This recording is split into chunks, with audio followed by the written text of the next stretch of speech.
This is VOA News. I'm David Byrd.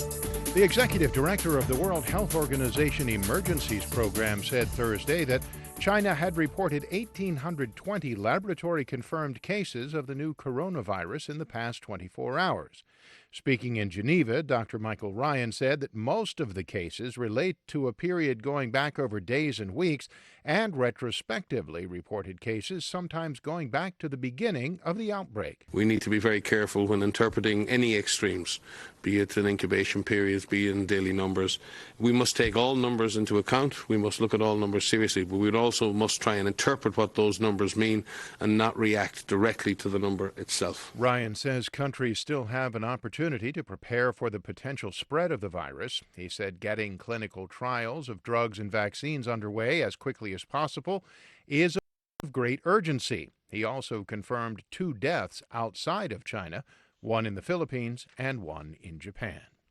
U.S. Secretary of Defense Mark Esper said Thursday the United States and the Taliban have negotiated a proposal for a 7-day reduction in violence. Speaking at a meeting of NATO defense ministers in Brussels, Esper said he had had a series of productive meetings with allies about the proposals and the way forward.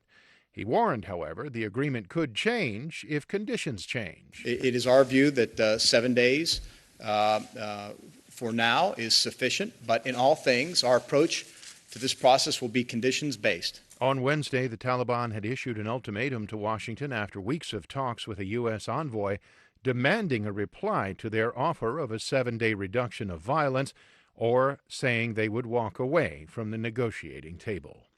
For more on these stories, be sure to visit our website, voanews.com. This is VOA News. The leader of Italy's right-wing League Party, Matteo Salvini, claims he and his former government were all in it together when a decision was made to deny the disembarkation of migrants from a Coast Guard ship last year. Reuters' Adam Reed reports. Salvini appeared at a news conference, not holding back at naming those others involved. The days when I blocked the ship before the disembarkation was a shared decision, agreed with Conte, Di Maio, Bonafede and Toninelli. Salvini denied entry for over 100 migrants on board the ship until European Union countries agreed to take them in. The former Deputy Prime Minister went on to request he be put on trial for the charges, even though the case could potentially sink his political career. If found guilty, he could eventually face up to 15 years in jail. Although a resolution is not expected anytime soon, due to Italy's complicated legal system. That's Adam Reed reporting. NATO Secretary General Jens Stoltenberg says Iraq's government has approved a plan for NATO troops to stay in the country to take over some of the training of Iraqi forces in the fight against the Islamic State group.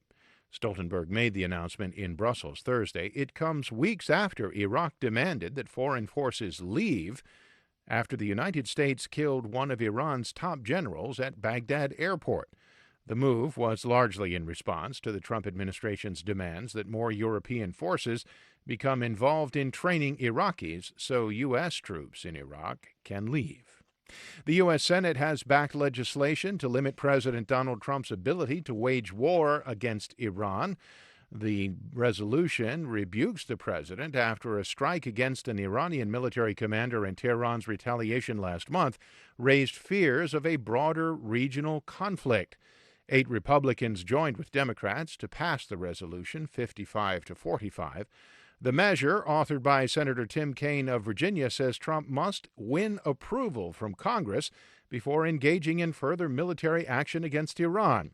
Kaine said the resolution is not directed at President Trump, but was a reassertion of congressional power to declare war. The President of the United States, this president, and every president always needs the ability to defend the United States against imminent attack without asking for anybody's permission. I think the world knows we will do that.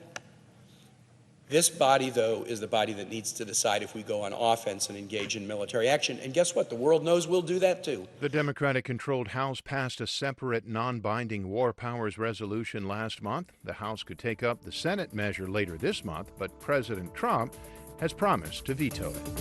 For more, log on to voanews.com. I'm David Byrd, VOA News.